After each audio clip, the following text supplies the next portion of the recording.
आपका स्वागत है मेरे channel Himani home scientist solution for all में। आज हम कक्षा 11वीं पार्ट 2B को पढ़ेंगे, जिसमें स्वयं को समझना ही आगे जारी रखेंगे। पहले हमने स्वयं को समझा था कि मैं कौन हूँ, मुझे कौन बनाता है, या अपनी यूनिकनेस के बारे में पढ़ा था। आज हम स्वयं का विकास एवं विशेषताएं पढ़ेंगे अलग अलग जीवन काल में। तो चलिए देखते हैं। अब जैसे कि हम पहले पार्ट में पढ़ भी चुके हैं कि स्वयं की भावना किसी भी बच्चे में, किसी भी शिशु में जन्म के साथ पैदा नहीं होती है। वह जैसे जैसे बड़ा होता जाता है उसमें विभिन्न अनुभवों के फलस्वरूप उसमें स्वयं की भावना का निर्माण एवं विकास हो जाता है। अब हम इस खंड में या इस पार्ट में जीवन चक्र के विभिन्न चरणों जैसे कि शैशवावस्था, प्रारंभिक बाल अवस्था, मध्य बाल अवस्था तथा किशोर अवस्था के दौरान स्वयं के विकास और विशेषताओं के बारे में पढ़ेंगे। तो चलिए सबसे पहले हम देख लेते हैं शैशवावस्था के दौरान स्वयं का निर्माण किस प्रकार से होता है। जैसा कि मैं आपको अभी शुरुआत में और पहले के पाठ में भी बता चुकी हूँ कि शिशु की स्वयं के प्रति कोई जानकारी, कोई समझ या पहचान नहीं होती। यूं कहें कि शिशु के दिमाग में स्वयं के प्रति कोई मानसिक चित्रण नहीं होता, उन्हें पता नहीं होता कि वो स्वयं क्या है।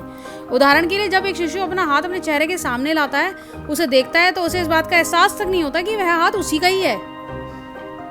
तो यह कहना गलत नहीं होगा कि वह अपने आसपास के अन्य लोगों से विशिष्ट और डिफरेंट तो होता है, लेकिन उसे स्वयं की पहचान नहीं होती है। स्वयं की पहचान उसमें धीरे धीरे आने लगती है, वो धीरे धीरे स्वयं को पहचानने लगता है। जो स्वयं की पहचान है, हम उसी की विशेषताएं इसमें पढ़ेंगे शैशवावस्था के दौरान।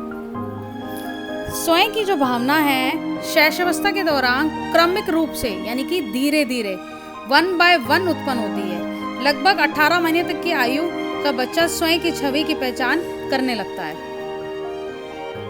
और उसके बाद जैसे जैसे क्रमिक रूप से वह आगे बढ़ता है, वह खुद को पहचानना शुरू कर देता है, यानी कि स्वयं के प्रति जागरूक हो जाता है। उसमें प्रारंभिक संकेत दिखने लगते हैं। फॉर एग्जांपल हम कह सकते हैं कि जब बच्चा दर्पण के सामने खड़ा होता है, तो वह बच्चा दर्पण में जो प्रतिबिंब दिख रहा होता है, उसकी छवि जो दिख रही होती है, उसको छूने लगता है, अपने आप को छूने लगता है और समझ जाता है कि यह उसकी छवि है।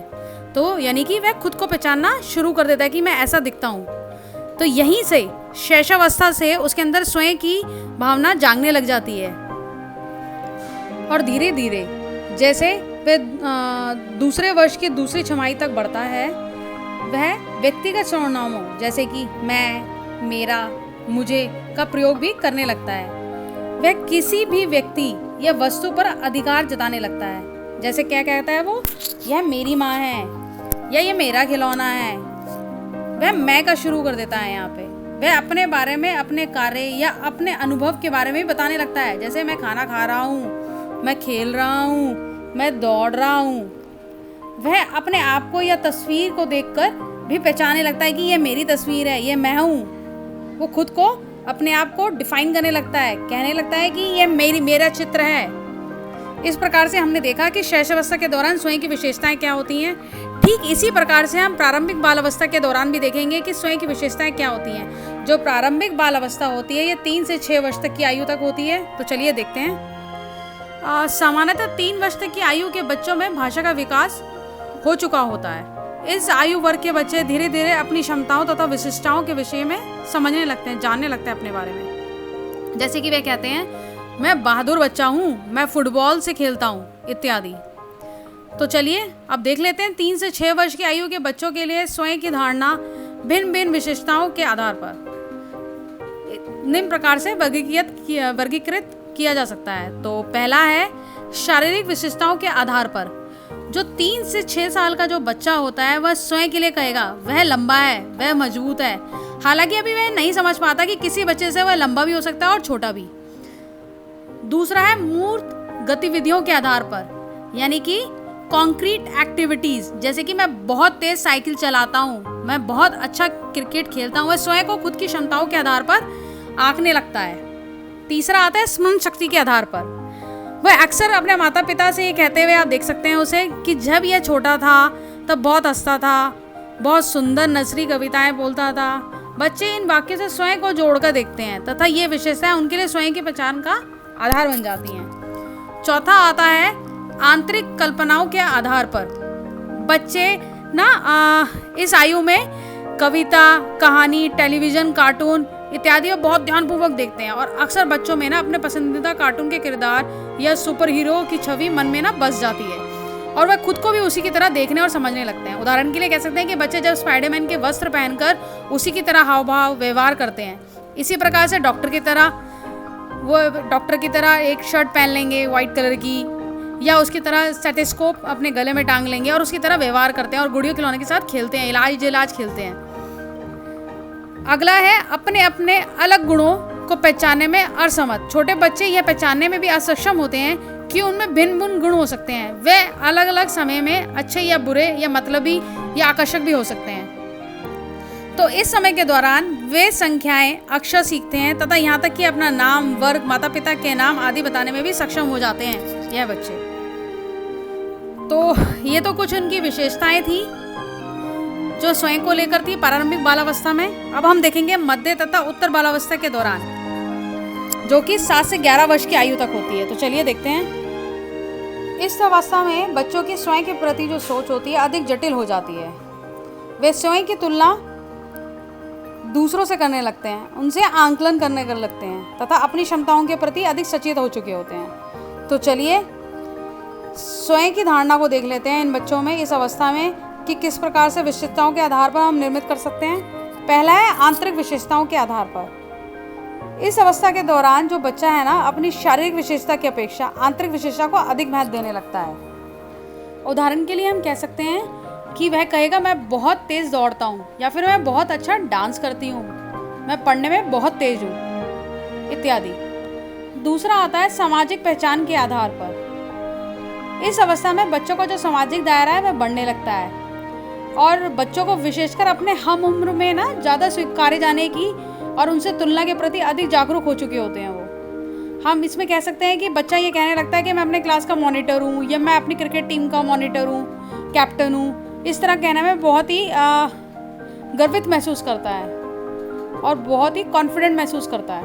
उसको बहुत अच्छा लगता है ऐसा कि उसे पहचाना जा रहा है ग्रुप के अंदर। तीसरा आता है सामाजिक तुलना के आधार पर। उत्तर बालावस्था में बच्चे दूसरों की तथा स्वयं की क्षमताओं को आंकने तथा उनकी तुलना भी करने लगते हैं। जैसे कि वह कह सकते हैं कि मैं अपनी कक्षा में सबसे होशियार हूँ, मैं अपने भाई से सबसे ज़्यादा लंबा हूँ, मुझे अपनी बहन से अधिक अच्छी ड्राइविंग करनी आती है, मैं उससे बहुत अच्छी साइकिल चला लेती हूँ। तो इस प्रकार से यह बच्चा कहने लगते हैं। चौथा आता है वास्तविक एवं आदर्श स्वयं के आधार पर। इस अवस्था के दौरान बच्चे अपने वास्तविक, स्वयं और आदर्श स्वयं में अंतर करने लगते हैं। उन्हें पता होता है कि वास्तविक क्षमताओं जो उनके पास हैं और जो उनके पास होनी चाहिए उनको पहचानने लगते हैं, उनको बताने लगते हैं। इस अवस्था के दौरान वे समझ जाते हैं कि अच्छे अंक सिर्फ कहने से नहीं आते हैं, उसके लिए उन्हें मेहनत करनी पड़ेगी। तो इस तरह से वे समझ जाते हैं कि वास्तविकता क्या है और आदर्श क्या है। पांचवा आता है मित्र समूह की स्वीकारता। उत्तर और मध्य और उत्तर बालावस्था में बच्चे के मन में एक छवि बन चुकी होती है मित्रों को लेकर। उनके लिए बहुत इम्पोर्टेंट होता है कि उनके मित्र उन्हें स्वीकारें और वह यह चाहते हैं कि उनको सम्मान मिले अपने मित्रों की नज़रों में। उनके लिए ये चीज़ें बहुत इम्पोर्टेंट होती हैं। और धीरे धीरे आयु बढ़ने के अनुरूप बच्चों का स्वयं का जो विवरण है वो अधिक वास्तविक और क्लियर हो जाता है। तो जैसे कि अब हमने देख लिया है मध्य तथा उत्तर बालावस्था के दौरान शिशुओं का स्वयं के प्रति क्या अवधारणा होती है। अब आगे देखेंगे किशोर अवस्था के दौरान। अब तो चलिए देखते हैं। किशोर अवस्था के दौरान स्वयं की समझ अत्यधिक जटिल हो चुकी होती है। जैसा कि एक प्रसिद्ध मनोवैज्ञानिक एरिक एच एरिक्सन के अनुसार शैशव अवस्था से वृद्धावस्था तक हमारे विकास के प्रत्येक स्तर पर हमें कुछ सफलता पानी होती है, जिनसे हम विकास की ओर अगले चरण में पहुंचते हैं और बिना इसको पूरे किए बिना इस विकास को हम अगले चरण में नहीं पहुंचते। एरिक्सन के अनुसार आगे यह भी बताया गया है कि किशोरावस्था पहचान अथवा भूमिका व भ्रम की अवस्था है, या इसे इंग्लिश में हम कह सकते हैं आइडेंटिटी और रोल और कंफ्यूजन की अवस्था। किशोरावस्था के दौरान स्वयं को संतोषजनक रूप से दर्शाना किशोरों के लिए एक महत्वपूर्ण कार्य होता है। अगर वह अपने स्वयं को पहचानने में सफलता प्राप्त कर लेते हैं ना, तो वह समाज में अपनी पहचान विकसित कर पाते हैं। और यदि वह इस कार्य में असफल रहते हैं तो वह अपने आप को ना तो ठीक से समझ पाते हैं और ना ही अपनी पहचान समाज में स्थापित कर पाते हैं। किशोर अवस्था को पहचान में संकट की अवस्था भी कहा जाता है। किशोर अवस्था में किशोर जो है स्वयं को जानने के लिए ना उसको उत्सुक व जिज्ञासु इतना उत्सुक और जिज्ञासु होते हैं कि किशोर अवस्था में स्वयं को समझना एक महत्वपूर्ण कार्य होता है उनके लिए, ताकि वे अपनी क्षमताओं, विशेषताओं तथा कमियों को समझ सकें और अपने करियर और जीवन में बिना कठिनाई के सफलता प्राप्त कर सकें। परंतु किशोरों के लिए स्वयं की पहचान करना ना, स्वयं को समझना उनके लिए कठिन कार्य है। इसलिए किशोर अवस्था को पहचान में संकट की अवस्था भी कहा जाता है। किशोर अवस्था में किशोरों की पहचान में संकट के कारण कुछ इस प्रकार से हैं। किशोर अवस्था से पहले बालावस्था तक उन्हें स्वयं को जानने में, समझने में की कोशिश ही नहीं की थी। किशोर अवस्था में ही वे स्वयं को जानने के लिए बहुत ही चिंतित होने शुरू कर देते हैं। किशोर अवस्था में किशोर शारीरिक रूप से परिपक्व पुरुष और महिला की तरह दिखाई देते हैं, परंतु मानसिक रूप से वह इतने परिपक्व नहीं होते हैं। अभी परिवार द्वारा उनसे अपेक्षा की जाती है कि वह बड़ों की तरह व्यवहार करें, परिवार कार्य, विवाह, व्यवसाय संबंधी बड़ों की तरह उत्तरदायित्व को निभाने आरंभ करें। परंतु किशोर परिवार के बजट या घर अन्य महत्वपूर्ण मुद्दे पर अपनी राय रखते हैं, तो उन्हें कहा जाता है कि अभी तो छोटे हो, अभी तुम बच्चे हो। परिवार व समाज की विरोधाभासी अपेक्षाएं, उनकी स्वयं की बदलती हुई आवश्यकताओं और पारस्परिक विरोधी संवेग के कारण किशोर में अपनी पहचान में स्वयं को समझने में बहुत ही कठिनाई होती है। उन्हें बहुत ही परेशानी का सामना करना पड़ता है, क्योंकि उन्हें ये क्लियर नहीं होता है कि वे बच्चे हैं या बड़े हो गए हैं। अब देखते हैं हम किशोर अवस्था के दौरान स्वयं की विशेषताएं। तो इसमें निम्नलिखित विशेषताएं होती हैं स्वयं के प्रति। पहला होता है अमूर्त आत्म वर्णन, यानी कि एब्स्ट्रैक्ट सेल्फ डिस्क्रिप्शंस। किशोर अवस्था के दौरान स्वयं का जो विवरण है वो संक्षिप्त केवल विचारधारा के रूप में ही नहीं होता है। अब वह स्वयं का विवरण देने के लिए बाहरी संदर्भों की अपेक्षा आंतरिक गुणों पे ज़्यादा बल देते हैं। फॉर एग्जाम्पल, वह कहने लगते हैं कि वे शांत हैं, संवेदनशील हैं, बहादुर हैं, भावुक हैं, सच्चे हैं इत्यादि। इसके बाद हम अब दूसरा देख लेते हैं। दूसरा हमारा आता है विरोधाभासी आत्म विवरण, यानी कि किशोर अवस्था में स्वयं की कई विरोधाभासी यानी कि कॉन्ट्राडिक्शंस होते हैं।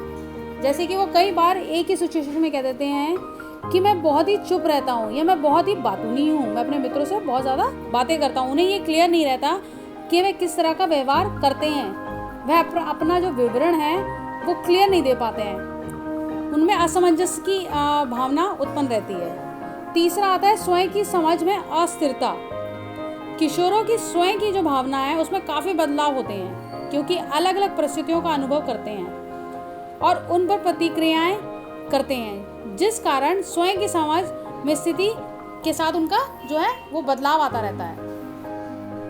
चौथा है आत्म वर्णन में आदर्श और वास्तविक आत्म शामिल है, यानी कि self description contain the ideal and the real self. किशोरों में स्वयं में आदर्श स्वयं और वास्तविक स्वयं होता है। जब उनके लिए आदर्श स्वयं अधिक महत्वपूर्ण है, जैसे कि एक लड़की जो वास्तव में छोटी है पर वह लंबी होने की भी इच्छा रखने लगती है।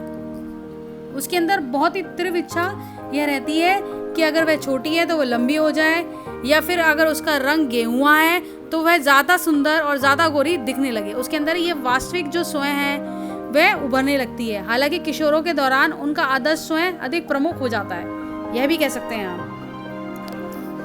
आखिरी इसमें आता है आत्म सचेतना।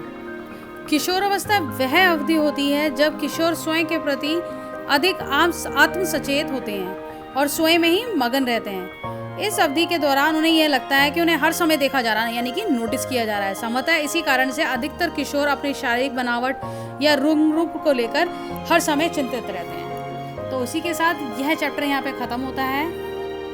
अगर आपको मेरा ये चैप्टर पसंद आया हो तो इसे लाइक एंड शेयर करना मत भूलिए। Thank you.